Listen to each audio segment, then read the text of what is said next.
Bonjour à tous et bienvenue dans ce journal. Voici tout de suite les titres que nous allons développer dans cette édition. Le coworking, les espaces partagés de bureaux se développent dans le Val d'Oise. Le dernier en date a vu le jour à Pontoise. Alors à qui sont destinés ces espaces et comment ça marche? Gros plan sur cette expérience dans un instant. Un grand gala de patinage artistique ce samedi à Franconville. Objectif, récolter des fonds pour l'équipe de ballet sur glace du club qui doit participer au championnat du monde aux États-Unis en avril. Nous avons participé aux dernières répétitions. C'est une manière de développer l'économie sociale et solidaire. Pour la Ligue de l'enseignement du Val d'Oise, l'association a décidé de lancer un espace de coworking au sein de ses locaux à Pontoise. En phase d'expérimentation, le lieu peut accueillir 20 travailleurs. Alors comment ça marche? Réponse avec ce reportage de Florian Philippe. Bienvenue à la Workery. Cet espace de coworking ou bureau partagé vient tout juste d'ouvrir à Pontoise, à quelques centaines de mètres de la gare. Il peut accueillir jusqu'à 20 travailleurs. Tiana est chargée de coordonner l'ouverture de cet espace. On est ici donc, dans l'espace détente de la Workery. Donc là, on peut vraiment se mettre à l'aise et faire en sorte d'être heureux ici aujourd'hui. Donc là, l'espace de travail avec 20 postes aujourd'hui à disposition. Il y a là aussi la salle de réunion. Vous avez des casiers un peu partout pour laisser vos affaires, pas mal de plantes. L'idée, c'est vraiment qu'on se sente à l'aise, qu'on se sente un peu à moitié à la maison et aussi dans un espace de travail. C'est la Ligue de l'enseignement du Val d'Oise qui est à l'origine de ce projet. Elle a souhaité proposer un espace de travail collaboratif construit par les coworkers eux-mêmes. Les pionniers se sont réunis en juin dernier pour ébaucher le projet en partant d'une feuille blanche. C'est un peu dans cette logique-là finalement qu'on a voulu innover aussi dans la création de cet espace de coworking. C'est finalement donner l'opportunité aux coworkers de dire concrètement de quoi ils ont réellement besoin. C'est-à-dire d'un point de vue usage, d'un point de vue aussi mobilier, parce qu'à l'issue du coup de cet atelier-là, on a fait en sorte que l'usage puisse correspondre à un mobilier en particulier. Après quelques semaines de travaux, la Workery a ouvert ses portes avec un objectif, partage, entraide et bonne ambiance. D'accord. Vous voyez à quoi ça sert les espaces de coworking?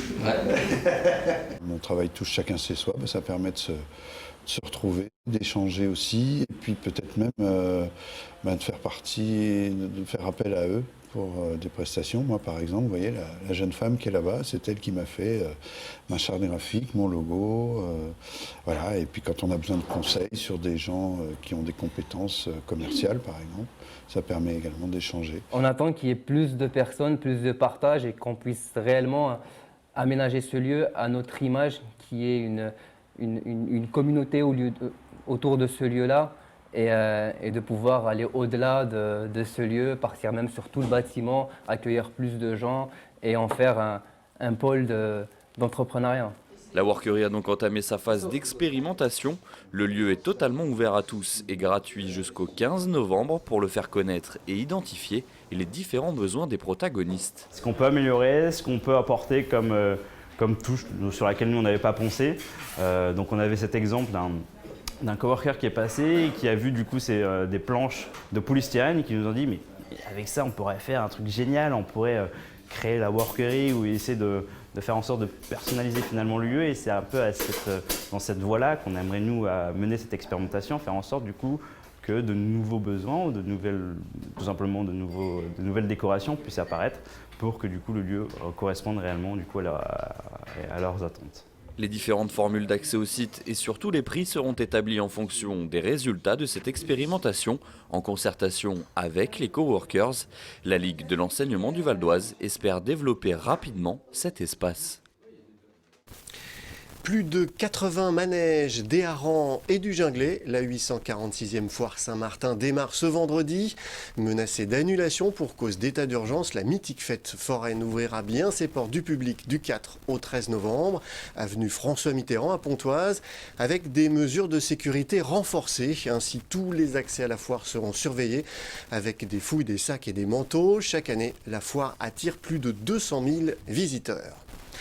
Samedi, le club de sport sur glace de Franconville organise un grand gala de patinage.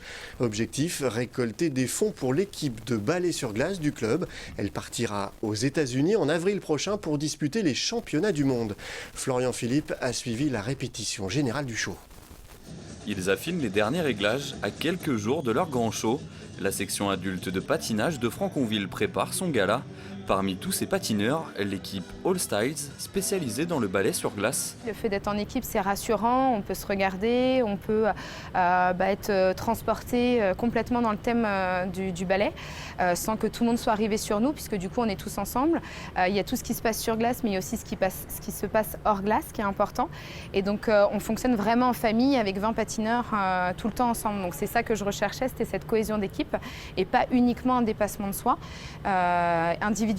Il y a vraiment le challenge individuel, mais en même temps, il y a le challenge d'équipe qui est très important. Le ballet sur glace réunit le patinage artistique et la danse sur glace. Il faut ainsi créer une chorégraphie, une histoire qui sera racontée par les différents patineurs sur la glace. Une discipline technique à réaliser tous ensemble. Le plus difficile, c'est d'être ensemble. Et justement, c'est le problème quand on a des patineurs qui ont fait toujours de l'individuel, qui ont pensé qu'à eux.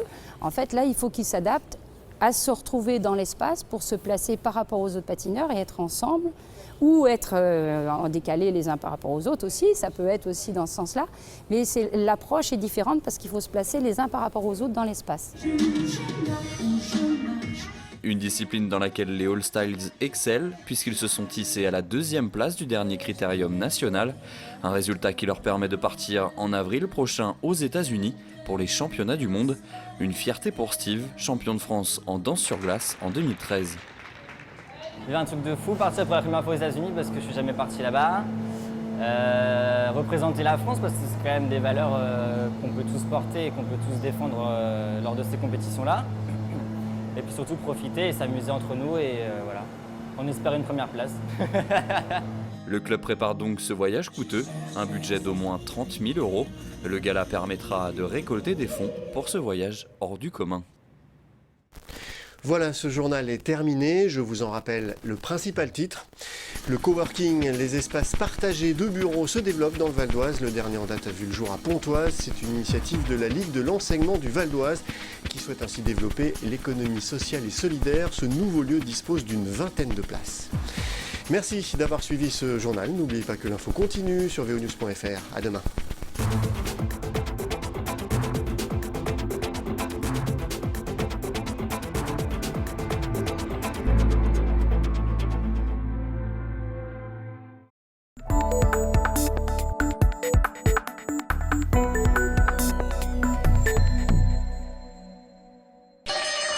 Non, ce n'est pas la CIA qui s'est installée sur la plaine d'Elinande, mais une nouvelle activité ludique indoor, Cohesio.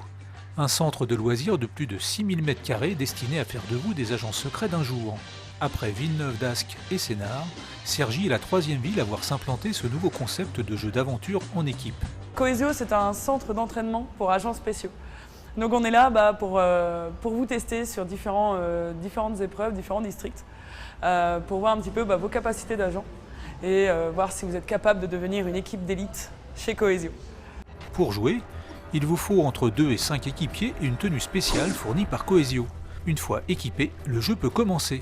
Bonjour et bienvenue au Cohesio Special Agent Center. Le but est simple, recueillir le plus de points et d'indices possible en traversant plusieurs zones de jeu. La mission alterne les jeux physiques et intellectuels, le tout plongé dans une ambiance nocturne high-tech.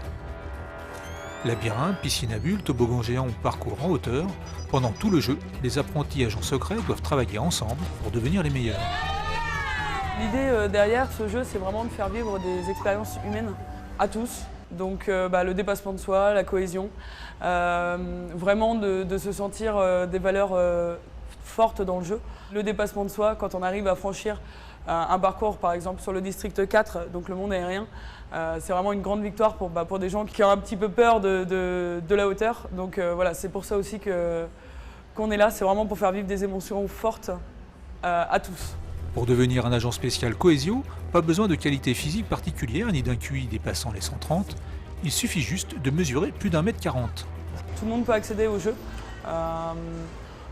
Sans restriction, notre doyen a 77 ans, donc pas de souci, pas besoin d'être un grand sportif, pas besoin d'aller courir tous les matins pour pouvoir venir chez nous. Le jeu est adaptable à chacun et rien n'est obligatoire. Mais pourquoi tu fais ça? C'est la veille. Après 2 heures de parcours, le bilan semble positif pour les nouvelles recrues. On est perdu, on ne sait pas où on va et après on trouve, je trouvais ça que c'était rigolo.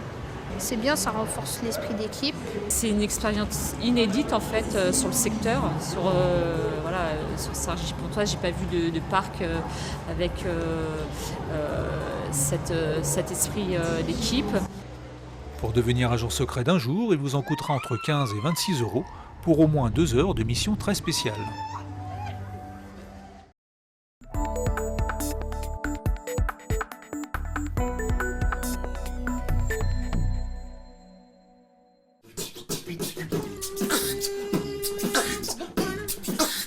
Ce ne sont pas à proprement parler des chanteurs, mais plutôt des hommes orchestres qui auraient avalé toute une batterie d'instruments.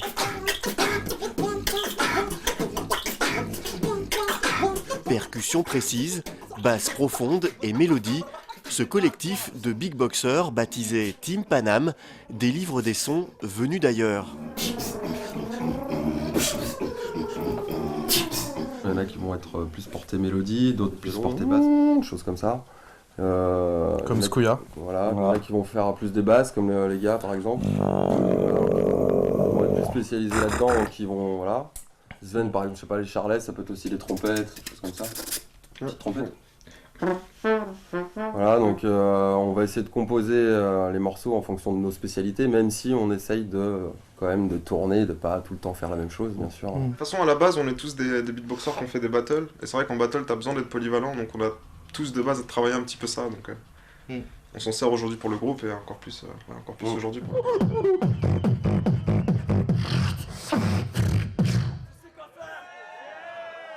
Ok, sorry, it's not your day, it's not your night.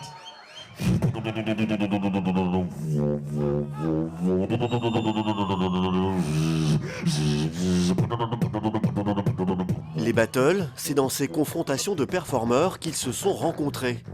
Là où ils ont fait leurs armes, et certains sont même devenus maîtres en la matière.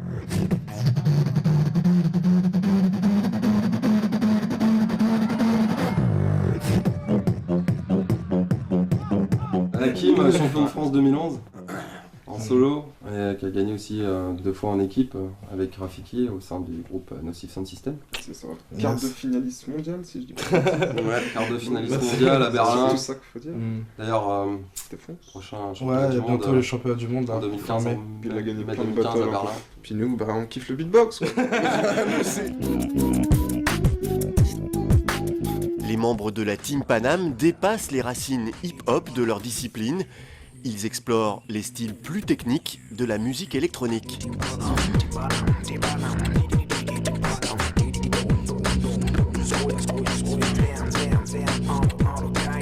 Leur performance apporte à ces musiques jouées d'ordinaire par des machines une dimension organique et chaleureuse. Le tout garanti sans trucage.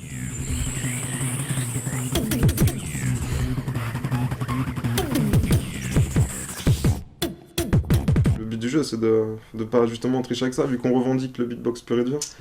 On veut pas se mettre tout de suite un bâton dans les roues en mettant de la reverb ou un truc comme ça. Après, imaginons, on fait un moment dans le show, on fait un truc sans effet, et les gens ils vont plus savoir si c'est avec un effet ou sans effet. Du coup, on perd toute la magie, quoi. C'est faut que les gens, à un moment, ils soient surpris, on balance un son et ils le savent, ils savent que ça vient de nous, quoi. C'est sans effet, quoi.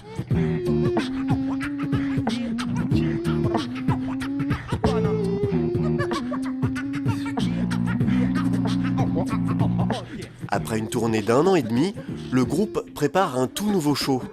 Une web-série devrait suivre. Chaque épisode sera l'occasion d'accompagner un artiste différent et toujours sans instrument.